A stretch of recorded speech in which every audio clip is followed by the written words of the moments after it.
మహాగణాధిపతి నమః. భారత్ మాతాకు జై. జై శ్రీరామ్.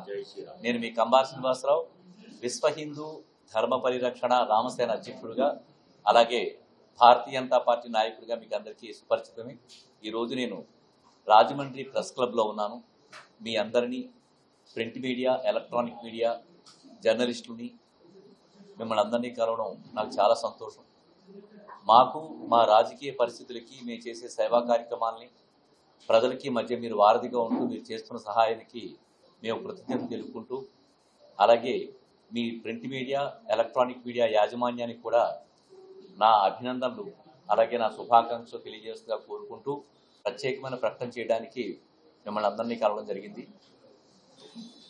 విశ్వ హిందూ ధర్మ పరిరక్షణ రామసేన సంస్థ నుంచి 2023, 2024, 2025 ఇందులో 2023లో మొట్టమొదటిసారిగా బంగారు వరలక్ష్మి కానుక అనే ప్రోగ్రాంని భారతదేశ చరిత్రలో వినూత్నంగా నేను ప్రారంభించడం జరిగింది.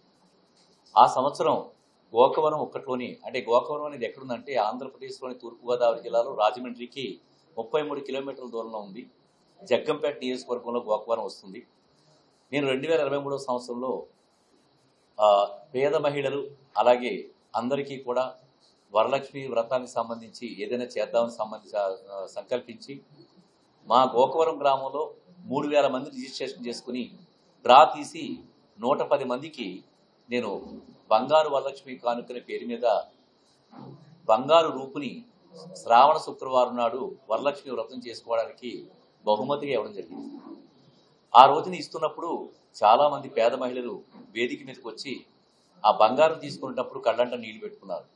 సార్, మీ జీవితంలో బంగారాన్ని మొదటిసారిగా చూస్తున్నాం, పేదలకు కూడా మీరు ఇలాగా బంగారం ఇవ్వడం అనేది చాలా సంతోషదాయకమైన విషయం అని చెప్పని వాడు మర్చిపోలేక నన్ను అలా కిందకి దిగెళ్తూ కూడా నన్ను ఆప్యాయంగా చూడడం జరిగింది. దాన్ని స్ఫూర్తిదాయకంగా తీసుకుని 2024 సంవత్సరంలో జగ్గంపేట, రాజానగరం, అల్లూరు సీతారామరాజు అంటే రంపచోడవరం జిల్లాల్లో దాదాపుగా 17,000 మందిని నేను రిజిస్ట్రేషన్ చేసుకుని ఒక 50 మంది స్టాఫ్ని పెట్టి ఈ రిజిస్ట్రేషన్ కార్యక్రమాలు పూర్తి చేసుకుని, అప్పట్లో ఒక్క రూపు 7,500 రూపాయలు పడింది నాకు. 600 గ్రాములు అంటే మొదటి సంవత్సరం 110, రెండవ సంవత్సరం 600 గ్రాములు దీన్ని మా విజేతలకు అందరికీ కూడా ఇవ్వడం జరిగింది. ఇది 3 నియోజకవర్గాల్లో కూడా మహిళలకి హర్షాతిరేకమయ్యి చాలా విస్తృతంగా ఈ కార్యక్రమం వెళ్ళడమే కాకుండా మేజర్ ఛానల్స్ ఏవైతే ఉన్నాయో వాళ్ళు కూడా దీన్ని అద్భుతంగా ప్రశంసించడం జరిగింది. ఈ సంవత్సరం దాన్ని స్ఫూర్తిదాయకంగా తీసుకుని ఇంకా విస్తృతంగా ఈ సంవత్సరం అయితే 1000 బిళ్ళలు, అంటే నేను ఏం చేశానంటే 1 గ్రాము ఒకరికి రావడం కాకుండా 1/2 గ్రాము చొప్పున ఇస్తే ఎక్కువ మందికి ఇస్తామని చెప్పని 1000 బిళ్ళలు అంటే అరకేజీ, మళ్ళీ ఈ సంవత్సరం కూడా 600 గ్రాములు బంగారం తెప్పించి 1/2 గ్రాము చొప్పున 1200 మందికి ఇవ్వడం జరుగుతుంది. జూలై 2025న గోకవరం ఒక్క గ్రామంలోని సూర్య ఫంక్షన్ హాల్లో ఆ గ్రామ ప్రజలకి దాదాపుగా 150 బిళ్ళలు ఇవ్వడం జరుగుతుంది. అలాగే 29వ తారీఖు జూలై సూర్య ఫంక్షన్ హాల్లోని గోకవరం రూరల్ అంటే గోకవరం మండలంలో ఉండే అన్ని గ్రామాలకి కూడా రెండవ రోజుని 29వ తారీఖు నాడు ఈ డ్రా తీయడం జరుగుతుంది. అక్కడ కూడా ఒక 150 దాకా ఇవ్వడం జరుగుతుంది.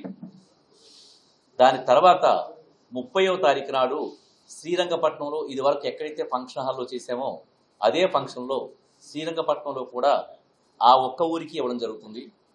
కోరుకొండలో సుబ్రహ్మణ్యేశ్వర స్వామి వారి ఆలయం ఎదురుగుంటా 2 ఆగస్టు 2025 నాడు మేము కోరుకొండలో ఇవ్వడం జరుగుతుంది. అలాగే 3వ తారీఖు నాడు ఇందుకూరుపేట ఆదివారం నాడు, శనివారం అయిపోయింది, శనివారం నాడు శ్రీరంగపట్నం ఇస్తున్నాం. తర్వాత ఆదివారం నాడు ఇందుకూరుపేటలో హై స్కూల్ గ్రౌండ్స్ ఇవ్వడం జరుగుతుంది. రంపచోడవరంలో 4వ తారీఖు సోమవారం నాడు ఉదయం ఇచ్చి ఎక్కువ విస్తృతమైన జిల్లా కాబట్టి అడ్డతీగల్లో రాజేంద్ర ఫంక్షన్ హాల్, రాజేంద్ర అని చెప్పిన వారి ఫంక్షన్ హాల్లో సాయి సన్నిధి కళ్యాణ మండపంలో 4వ సోమవారం నాడు మధ్యాహ్నం నుంచి ఇవ్వడం జరుగుతుంది.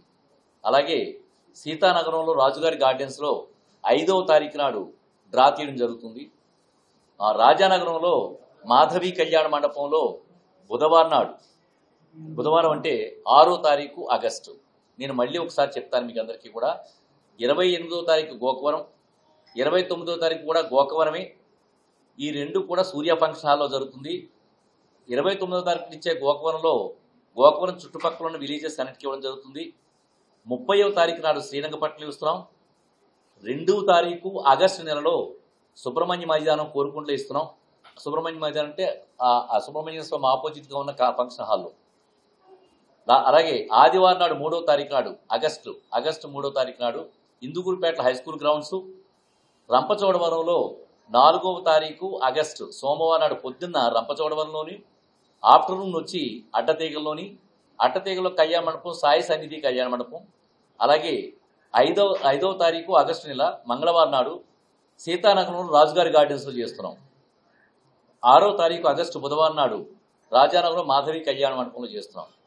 ఈ విధంగా మేము దాదాపుగా 600 గ్రాముల బంగారం అంటే దాదాపుగా నాకు 60 లక్షల దాకా పడుతుంది. ఇంకొక 10 లక్షలు నేను ఈ కళ్యాణ మండపాలు బుక్ చేయడానికి, స్టాఫ్ను మొబిలైజ్ చేయడానికి, తర్వాత ఆ వీళ్ళందరికీ కూడా భోజన సదుపాయం కలగజేస్తున్నాం. భోజన సదుపాయం కలగజేయడానికి అంటే మేము ఇచ్చే ఏవైతే బంగారు రూపులు ఇస్తున్నామో, శ్రావణ మాసంలో శుక్రవారం వ్రతం చేసుకోవడానికి ఆడపడుచులకి రాతీసి ఉచితంగా ఇస్తున్నాము. ఈ రూపులు ఇవ్వడానికి సమయం పడుతుంది కాబట్టి మధ్యలో భోజన సదుపాయం కూడా ఏర్పాటు చేయడం జరిగింది. సో దీన్ని ఇలా చేసుకుంటూ మేము ఈ సంవత్సరం బంగారు వరలక్ష్మి కానుక 3 అనే ప్రోగ్రామ్ని ఈ విధంగా మేము డిజైన్ చేయడం జరిగింది. దీనికి కావాల్సిన నాతో పాటు ఉండే నా అనుచరులు కానీ, స్టాఫ్ కానీ అందరూ కూడా ఆ కార్యక్రమంలో ఉన్నారు. నేను కొద్దిమందితో మీ రాజమండ్రి ప్రెస్ క్లబ్కి వచ్చి మీకు ఈ విషయం తెలియజేయడం జరుగుతుంది. ఇదంతా ఎందుకు చేస్తానని చెప్పి మీరు మాట్లాడవచ్చు. ఇదంతా కూడా నేను హైందవ ధర్మాన్ని రక్షించడమే కాకుండా, హైందవ మహిళల్లో చైతన్యం తీసుకురావడం కాకుండా, రిలీజియస్ ఇంటిగ్రేషన్, మతాల అనుసంధానం. ఈ మన ఆంధ్రప్రదేశ్లో ఉండే గొప్ప సంస్కృతి ఏంటంటే, క్రైస్తవులైనా మహమ్మదీయులైనా కూడా లక్ష్మీదేవి అంటే చాలా ఇష్టం వాళ్ళకి. నేను పోయిన సంవత్సరం వేదిక మీద చాలామంది ముస్లిమ్స్, క్రైస్తవులు ఉన్నప్పుడు వాడు డ్రాలో తగిలిన వాడికి ఇవ్వడమే కాకుండా, క్రైస్తవులకి ముస్లిమ్స్కి ఇవ్వడమే కాకుండా, ఎవరైనా అడిగి సార్ మేము ముస్లిమ్స్ వచ్చాం, క్రైస్తవులు వచ్చామని చెప్పారండి అడిగినప్పుడు నేను కొద్దిమందిని కన్సిడర్ చేసి వాడి యొక్క స్థితిగతులు పరిశీలించి నాకున్న అవకాశాన్ని బట్టి వాళ్ళకి ఇవ్వడం జరిగింది. దీన్ని నరేంద్ర మోడీ గారి స్ఫూర్తిగా నేను భారతీయ జనతా పార్టీలో అన్నాను. చాలామంది భారతీయ జనతా పార్టీ అంటే హిందువుల పార్టీ అనుకుంటారు. చాలా తప్పుడు అభిప్రాయం. భారతీయ జనతా పార్టీ అంటే భారతీయుల పార్టీ. అందులో క్రైస్తవులు, ముస్లిమ్స్, హిందువులు కూడా ఉంటారు. ఈ విషయాన్ని మరొకసారి మీ అందరి ముందు విన్నవించుకుంటూ, నరేంద్ర మోడీ గారు భారతదేశానికి స్ఫూర్తిదాయకంగా ఉంటూ ఆయన యొక్క రాజ్యాధికారంలో ఈ రోజు వరకు ఏ మతస్థుడు కూడా ఎటువంటి హింసకు గురి కాకుండా వైభవంగా ఈ భారతదేశం యొక్క సంస్కృతి ముందుకెళ్తుంది.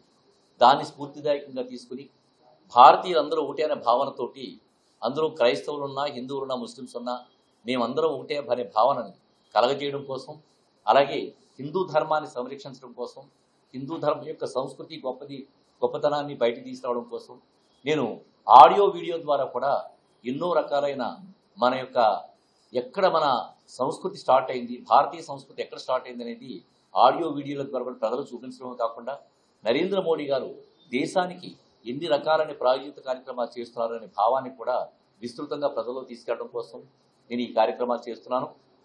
ఈ సందర్భంగా మీ అందరి యొక్క సపోర్టు, సహాయ సహకారాలు కోరుకుంటూ నేను ఈ విషయాన్ని మీకు తెలియజేస్తున్నాను. మీ కంబార్ శ్రీనివాసరావు. భారత్ మాతకి జై. జై శ్రీరామ్. జై శ్రీరామ్.